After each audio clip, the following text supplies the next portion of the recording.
It's an incredible journey they take, isn't it, really? And as you say, they come back and they want to nest again in the place that they left. So you have these youngsters who take flight with their family for the first time, several thousand miles.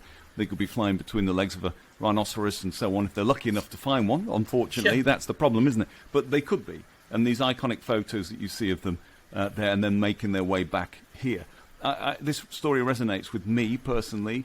We had a garage. We had an old... it was a very nice garage, but it was a garage with an old metal door, but the door never closed correctly. So there was always a gap at the top of the door. We replaced the door because we tried to do the right thing, make it safe, make it secure, and so on. And then it was actually House Martins, and the House Martins returned the next year, and they couldn't get into the garage. We didn't even think about that at the time.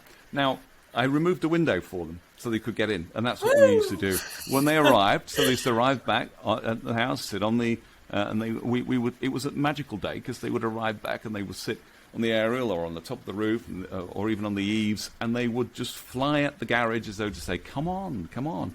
By the second and third year, it was amazing because they would just sit on the garage waiting for us to open the window, which we would just take the window out, and then they were in. And how amazing was that?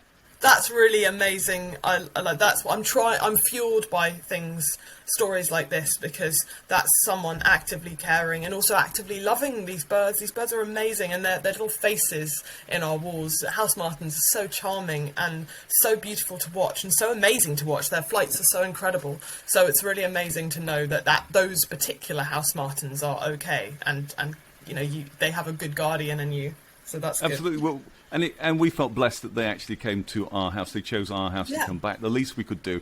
It was, I have to say, our garage was terrible for a little while. But we came up with, in terms of the bird droppers, we came up with a solution. We just hung something from the ceiling, and this is what we have to do, really.